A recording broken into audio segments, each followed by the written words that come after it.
3 से 4 महीने में पूरा सिलेबस कर लो। एग्रीकल्चर सुपरवाइजर में दोस्तों बेसिक क्वेश्चन आते हैं, ज़्यादा डीप क्वेश्चन नहीं आते हैं, ज़्यादा डीप नहीं पढ़ना अपने को। 1100 पदों पर इस भर्ती की विज्ञप्ति जारी हो चुकी है। इसके सिलेबस को कंप्लीट करने और रिवीजन के लिए हमारे पास पर्याप्त समय बाकी है। बस हमें रिवीजन और सही कंटेंट पढ़ने की आवश्यकता है।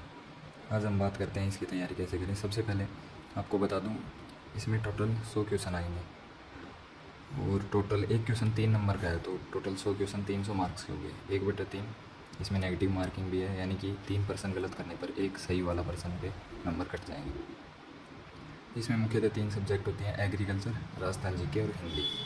सबसे मेजर सब्जेक्ट इसमें एग्रीकल्चर होता है, जिसके अंदर एग्रोनॉमी, हॉर्टिकल्चर, एनिमल हस्बेंड्री होते हैं। ये तीनों सब्जेक्ट 20-20 नंबर पर्सन आते हैं इनमें से, टोटल यानी कि 60% हो गए। राजस्थान जीके में 25% आते हैं। इसके अंदर मैन होती है आर्ट एंड कल्चर। सबसे मेन सब्जेक्ट राजस्थान जीके के अंदर कृषि पर्यवेक्षक में आर्ट एंड कल्चर है, यानी कि 10 से 15% इसी के अंदर मिलेंगे। बाकी 5-5, 10, कभी इसमें 10, कभी इसमें 5, इसमें 10, इसमें 5% इन दोनों में। और ये वैसे देखें तो हिस्ट्री, कंप्लीट हिस्ट्री है भी नहीं सुपरवाइजर में। तीसरा सब्जेक्ट है हिंदी।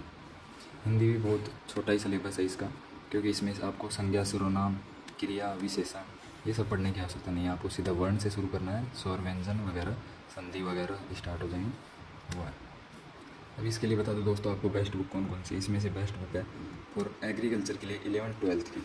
जैसे कि आपको मैं दिखा दूँ, ये 12th की बुक है कृषि विज्ञान, ये 11th की कृषि विज्ञान बुक है।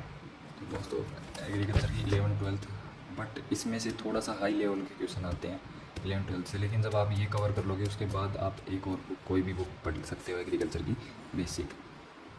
बाकी सबसे मैंने 11th-12th की एग्रीकल्चर बुक, या फिर चैट गाइड हो तो वो पढ़ लो। उसके बाद राजस्थान जीके के लिए हमारे पास आ जाती है दक्ष। ये देखो दोस्तों, ये फिलहाल मैं जो पढ़ रहा हूँ दक्ष, नवीनतम जिले वगैरह, इसका 2025 परिष्करण भी मिल जाएगा आपको। और इसमें ना ज़्यादा डीप है ना ज़्यादा कम है, एकदम मध्यम प्रकार से पूरा सिलेबस दे रखा है। एग्रीकल्चर सुपरवाइजर में दोस्तों बेसिक क्वेश्चन आते हैं, ज़्यादा डीप क्वेश्चन नहीं आते हैं, ज़्यादा डीप नहीं पढ़ना अपने को। और हिंदी की सामान्य हिंदी या व्यवहारिक हिंदी आपको मार्केट में मिल जाएगी। मैं प्रेफर करूँगा सामान्य हिंदी बाय डॉक्टर अकबरनाथ वर्मा।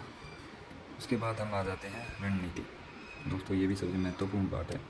सबसे इम्पोर्टेंट बात यह है कि हमें सिलेबस के अनुरूप ही पढ़ना है, ना सिलेबस से कम पढ़ना है, ना सिलेबस से ज़्यादा पढ़ना है।